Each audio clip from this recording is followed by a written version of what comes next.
You're listening to Fresh Hope Today. This is episode 112, Ellen and John.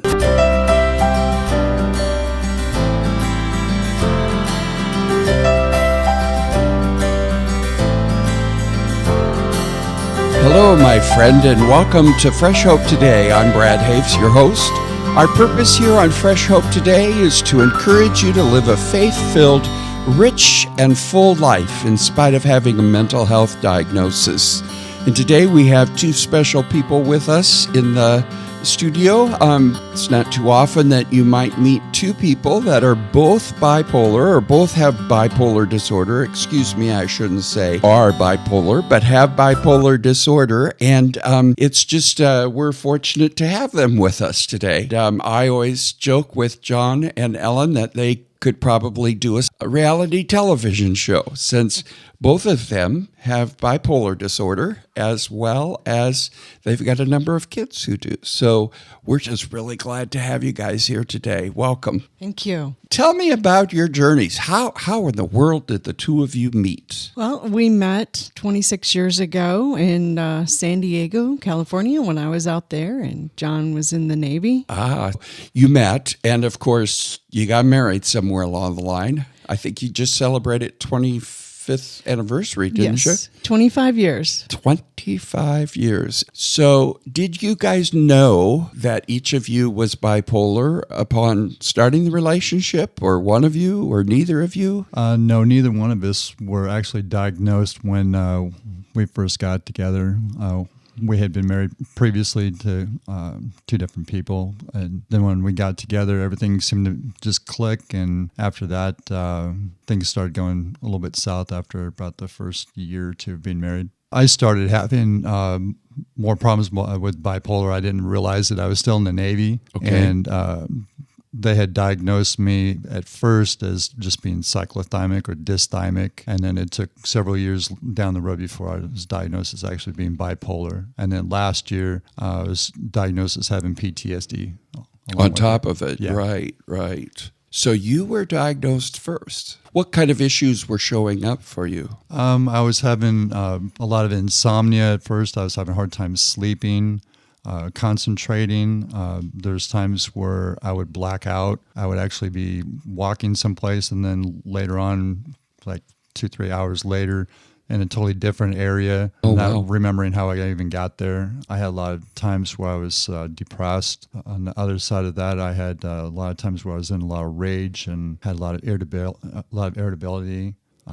So there's quite a bit going on. There's a time in '92 where I went through 14 jobs in 1 year. In 1 year? In 1 year. Wow. I remember one job had called me, my boss called me, and I was still in bed, and he's like, well, are you coming to work? I said, no. And he was okay, you're fired. I said, okay, thank you, and hung up and went back to bed. So. And you thanked him. Yeah. Well, at least you were very polite about it. Yeah.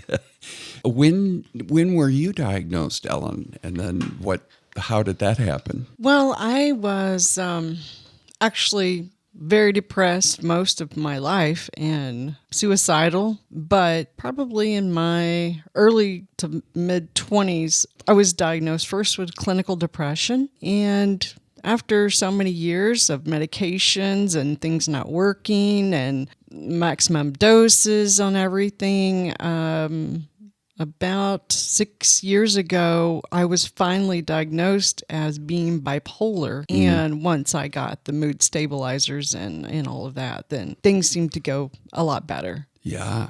After that. So when you were diagnosed initially in your 20s, you guys were married, correct? Yes. Yeah. So he got diagnosed first, then you, right? Right. How did it go after you both found out and initially, started the medicine, started the treatments? How did marriage go for the two of you? How was life at that point? For a long time, it was kind of tumultuous, with John's hospitalizations and suicide attempts, and then I kind of had a few suicide attempts, and then we had children in the mix, and it was very crazy. I can only imagine. I want our listeners to get this. This is a couple who had everything against them, mental health wise, to have two diagnoses like this and to be living in this tumultuous situation where there's all kinds of ups and downs and things happening. They had children and then they still are married and they're happily married. So, I want you to hear that if you're listening today and wondering, is there any hope? Yeah, there's hope. Let me tell you, there's hope. Go ahead. Tell me, when you had children, for instance, did you go off your medicine? Did you stay on your medicine? How did you guys make it? Well, I was, on and off medications over the years because this didn't work, that didn't work. I'd kind of give up. Things were very, very difficult. There was so much that I don't even remember because it was so difficult and we fought a lot. It was hard raising the kids and knowing that you just felt like I just wasn't all there. But as much as we fought and we're close to divorce because we just didn't know what was going on with us at sometimes with our moods and our mood swings, we just kind of knew we couldn't live without each other for some reason, Mm-hmm. And we stayed together. Eventually, over the years, came to realize that we had to communicate, which was huge. And so instead of keeping our feelings inside and me being mad and taking it out on John because I was depressed and didn't know what was going on, then we eventually came to the realization that we had to start communicating. And so in spite of having it. Yeah. Because if I was upset and angry or had a lot of anxiety, instead of taking it out on him, I learned how to say, okay, I've got to tell you, I'm feeling a lot of anxiety right now.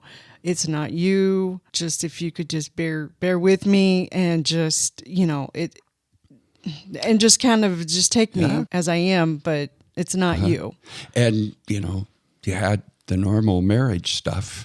And then on top of it, putting that through the filter of mood swings and bipolar disorder, it had to be very complicated to make it through. You had to have a lot of tenacity, that's for sure. Yes, we had a lot of your ups and downs and everything, but we're also, for a while, I was trying to get custody of my two sons from my ex-wife, which triggered a lot of problems, financial problems and emotional problems and everything along with that. So that was really difficult. And for a while, I just thought I was losing my mind because we had nobody, that I knew of that had an illness that could say, oh yeah, I've been through this and I know what you're going through.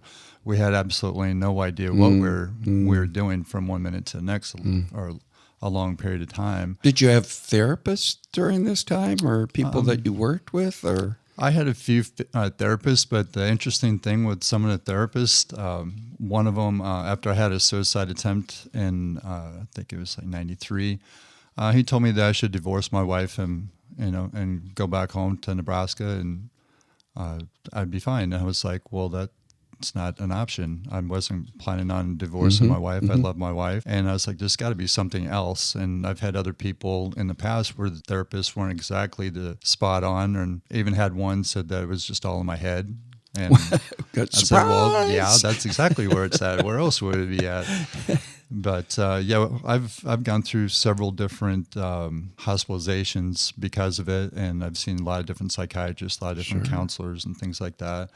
And then once I started getting a little bit better and getting on medication and sort of understanding it a little bit better, and then that's when Ellen started having her problems. And then she started getting really depressed and suicidal. And I was just like, well, what do I do? But then I started relying upon what my own thoughts when I was suicidal and everything. And we started communicating, like she was saying, we started talking about it. We realized that we had a lot of the same symptoms. And there's times where I was up and she was down and vice versa. So we started communicating, saying, hey, I don't know why I'm feeling like this, but I am feeling like this. So you really had to be self-aware of what was going on for you. Yeah, I had to have a lot of self-awareness. We really started looking at things and figuring, well, what is it that's causing me to feel like this right now? Is it her? Is it me? Or is it just something out of the blue? Or, so what did you find many times? Was it more situational that was causing your feelings? Or yeah, I would say a lot of it was stress, stress of raising kids and stress of going through custody battle and everything.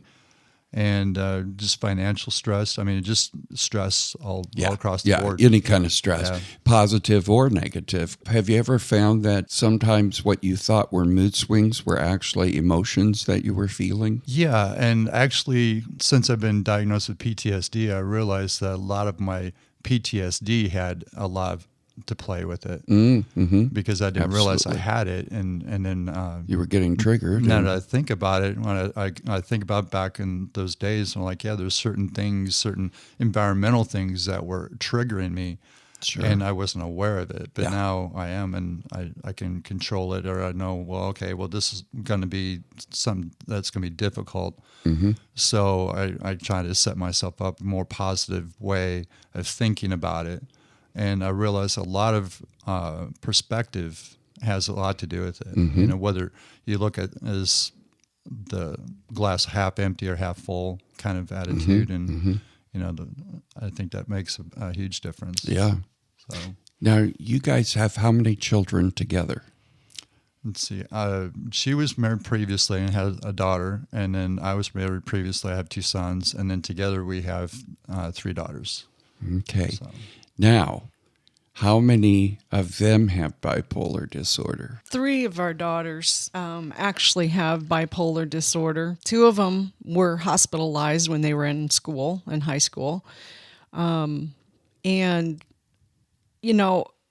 considering all those things, they actually they came out, they're really great people.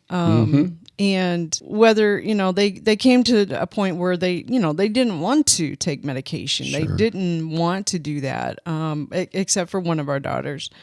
And the hard thing for us, or for me especially, was knowing that, first of all, they're predisposed. And gosh, I hope they don't come out like us. And they kind of knew that too. But we always tried to talk with them once we kind of figured out how things were going and what we could do or what we, couldn't do ourselves. Then we try to pass that on and let them know, we understand when you're having these feelings or when you're having these problems, we understand.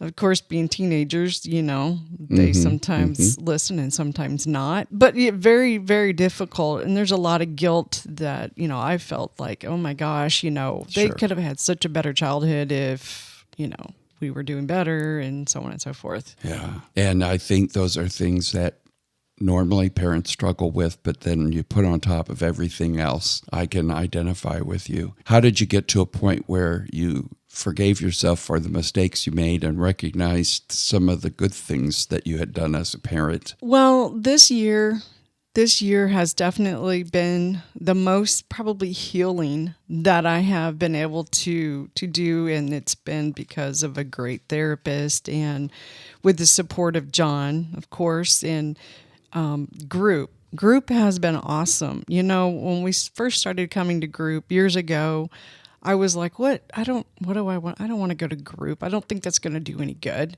But I obviously, we've come to see that in seeing or talking with others that have a mental illness, there's a lot of people that are dealing with the same things, the same issues, and the support we get from going to the group here has been incredible, and we've definitely grown. But coming to the realization over these past several months, I've realized that, I'm working through that guilt and realizing, our kids actually came out really well. They all graduated. They've all gone to college. They're great, people, and we didn't do too bad of a job, after all, despite everything. And the group that Ellen is speaking of is Fresh Hope. For those of you who aren't necessarily familiar with Fresh Hope groups, they are Christian support groups for people who have mental health challenges along with their loved ones. We do mix the two together at the first half of the meeting. There's a lot of cross-learning that goes on that we've seen, and as well as there are numerous groups around the nation, as well as you might want to start one in your community if there isn't one in your community. But my experience was that, and I don't know, Alan and John, if you had gone to other support groups or not, ever tried any, but when I tried them, I came away more depressed. And so when we started Fresh Hope, I just knew it needed to be something that was encouraging and going to be helpful to people.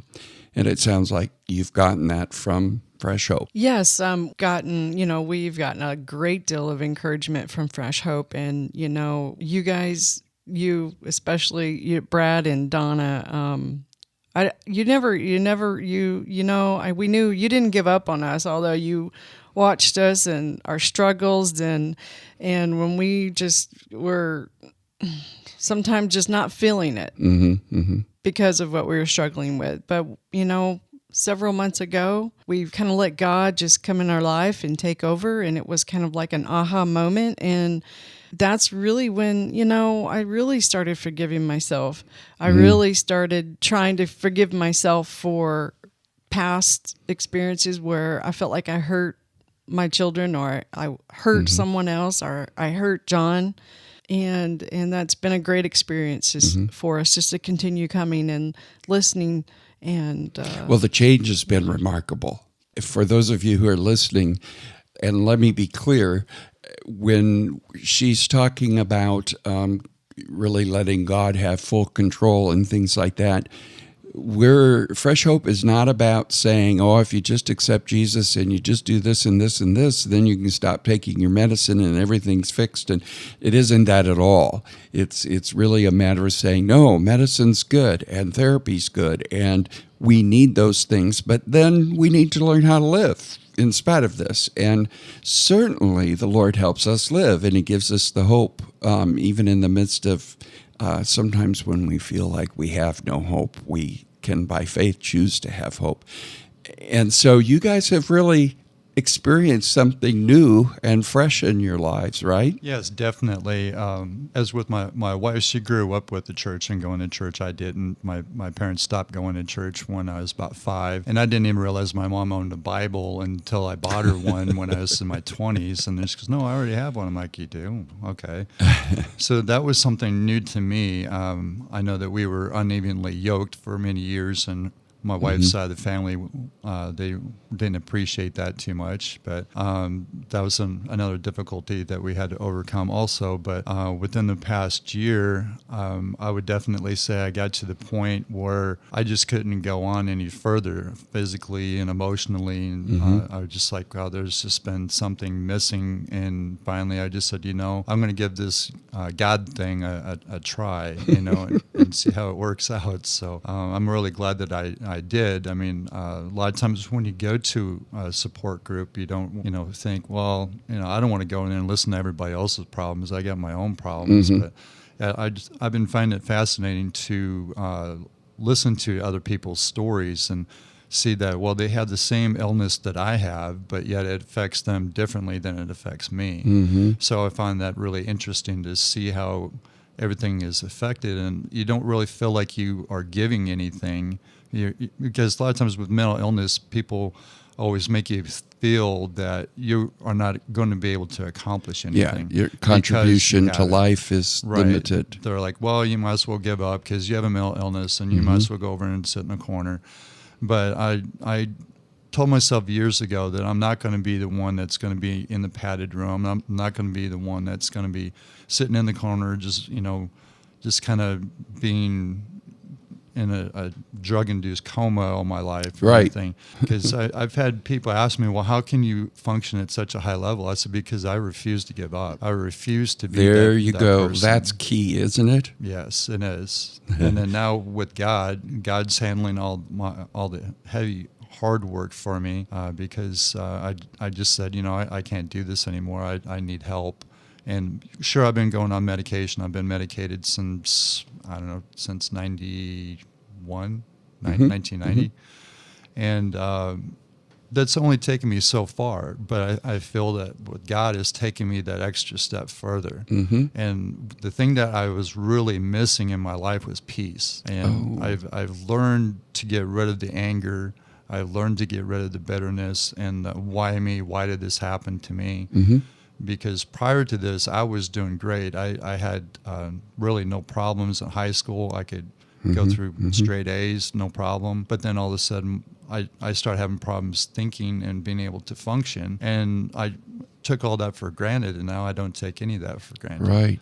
I look at each day, as a separate day, taking on one day at a time. And I just feel that God's blessed me and with my wife, and that she's not run off and said, oh, well, this guy is crazy and I don't want nothing to do with him. But we've both been supportive of each other. When she's down, then I'm up. Like I said, then I help her and she helps me. And let me ask you a really, a question that I think is important. Was it all worth it? Has it been worth it to go through all these difficulties to get to where you are? I think there's probably somebody that's going to be listening and saying, I don't know that all that's worth it. I definitely think it is worth it because it has taught me a lot. I mean, having a mental illness is very humbling. So without it, I might have been a totally different person. I might have been a really big jerk. I don't know. But I feel more compassionate towards people. I feel that I can feel what they're feeling a little bit more because I've been through it. I understand it. I could see where their pain is in their eyes, and it's like, yeah, I've been there. I understand it. So I feel like I do have something to give back. For a long time, I'm like, I didn't really think I did. But then after talking to people at Fresh Hope and saying, well, yeah, I've been where you've been, and well, how did you get through it? Well, this is what I did, this and this and that. And they're like, wow, I never thought of that. Well, let's get into some of those things. What would you say today to those who are feeling hopeless or helpless, who are struggling and wondering whether it's all worth it? What would you say to them? What would you encourage them with? What are some of the things they might do? I would say, going back to, we tell everybody it's communication, and that's with anybody, but to try to communicate your feelings. Some people have a hard time when they're depressed or anxious or whatever the case is with a mental illness. Try to find the words to verbalize how you're feeling and talk to somebody about it. Don't just think, oh, well, no one cares. No one cares, or never mind. I'll just do this and it'll dull the pain. At least I won't have to deal with it. Talk to people. Talk to your doctor or talk to your therapist. It just makes so much of a difference to do that. Talk to your spouse or a loved one, someone close to you who is listening, who is there, and just help them to understand what you're going through. And I think that makes a huge difference, and you heal. Because even as you're talking about it and you're processing it out loud, you begin that healing process, right? Exactly. That is a great start. It's a huge part of healing. It's just realizing, wow, I am feeling that. And, how can I deal with it? Then what's next? Well, what else might you say to encourage others and help others? I would say that having a mental illness, it's more like it's more like a marathon. It's not a sprint. It's not like, well, you're going to take this pill and poof, everything's going to be normal and you're going to be happy skipping down the road. Sure. It's not like that. It's more like a marathon where you have to train every day. But I think you have to break it down. You wouldn't just flat out run out a marathon without any training. You wouldn't make it very far. So I kind of look at it as you have to have like micro goals. Even if say if you're really depressed, that goal for the day could be just get up, take a shower. Make yourself something to eat. Just that initial, I need to get up, I need to get moving. I don't want to isolate. I need to talk to somebody. But you have to get moving. You can't just sit there and sit there, because eventually everything, even though that's what you feel like Yes. you want to do, that's all you can do. You're saying, right, get up. because I remember when I was really, really depressed in the beginning, there's times I had a nice, comfortable rocking recliner, and I would just sit there all day, and I wouldn't do nothing. I would just stare at the wall. Yeah. And people were looking at me like, I don't care. I'm not going to do anything. I'm just going to sit here. And then I realized at some point in time that I do need to get up. I need to get up and take a shower. And I felt better after I took a shower. And so it's just a small little goals of doing something. And staying in a routine of doing Right. those over and over. Right. Yeah. I don't even know how to phrase this question, but how are you finding, now that the Lord is also a stronger part of your lives and you've kind of come into a new relationship with Him, how does that connect with recovery for you? We talked about this in group one time. You want to have hope because you need hope. But if you don't have the faith in God and know for sure, that He will help you work through things. Every day we now read Scripture together. We read the little booklet called The Daily Bread, and it really helps you to realize things. And of course, when you read the Scripture, you read what God's Word is and how He spells things out. He spells it out right there for you. Have faith. He will be there. He's always there for you. You just have to have that faith in Him to let go and let Him work in your life.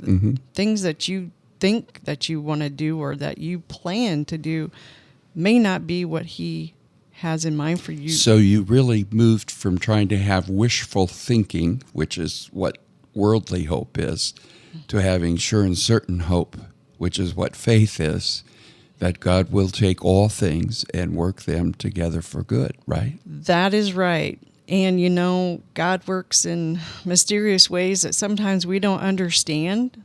But reading more of His Word and what He has to say about things and understanding yourself and understanding how great He is and how He can do anything. He can do everything. He can do anything if you just trust in Him. And then He can lead you to possibly give back to others and to say, hey. Well, you two certainly are starting to do that. You're starting to be real encouragers to others. Yeah, we've been really looking at things a lot differently this past summer. We've been just kind of having a lot more introspect, looking at ourselves and looking at how we can improve ourselves and do better. So, but I kind of look at faith now as like an emergency fund. Like if you have a financial problem, if you have a big emergency fund, and if your refrigerator goes out, then you just dip into the fund and you take in it's just a bump on the road and you keep going. So without that, you are just, like in a huge panic. Yeah, you're having a huge panic. Well, how am I going to deal with all this stuff? Well, that's the same way with God. He's your emergency fund with faith, because when you start having problems, then you can reach out to Him, and then He makes it more like a bump in the road rather than this huge catastrophe that you have. So you're not flailing around and just, losing your composure and thinking, oh, the sky is falling, I don't know what to do. Well, now you know what to do, because all you have to do is open the book and start reading, and He tells you what to do. Right. Thank you so much for coming today and sharing. Welcome. And, John is a veteran, and at some point I told him prior to us starting the podcast that I probably will want to do an interview with him because he's experienced the challenges of working through the Veterans Administration with health issues, with mental health issues, and so we'll probably want to talk to him someday about that. But thank you so much. Would one of you or both of you be willing to just offer up a prayer today for those who are struggling? Well, God, I would just pray today that people come to realize that there is hope out there, that there's hope. There's hope and faith in God, that He will just take your problems away if you just trust in Him. And also just to realize what they're going through and to talk and to get through it, just work through it and know that He's always there for you. Thank you, Ellen. Thank you. John, any word to those who are struggling that you just want to leave them? I was just thinking that with mental illness, it tends to push you around. It really does. Mm-hmm. It makes you go through doors that you don't want to go through. And I think when I realized that I can push back, that's when things started to change. I didn't have to accept. Boy, that's really being powerful. I don't have to accept being this mentally ill person. I can say, no, I have it, but that's not who I am. I am John, and I'm not taking this. So the word today would be push back. Push back. Push back. Well, thank you so much, my friend, for listening today. Thanks for having us. Thanks for you guys, John and Ellen. We're glad. Thank you. You bet. And thank you so much for listening today. We'd love to hear from you. Any questions that you have, any input or a topic that you'd like us to cover, email us at info@freshhope.us. If you'd like to communicate with us in any way, shape, or form, go to www.freshhope.us to see about what Fresh Hope is all about in our groups and how to find them. Or you can check out our Fresh Hope book on freshhopebook.com or on Amazon. My friend, I would concur with John. Push back. You have pushback abilities. That you don't have to be bullied by this thing that we call mental health challenges or mental health issues. And Jesus is your biggest ally in all of it. So between now and the next time, may you find great comfort in the fact that you have an advocate, Jesus, who helps you push back. And may you be held in hope. See you soon.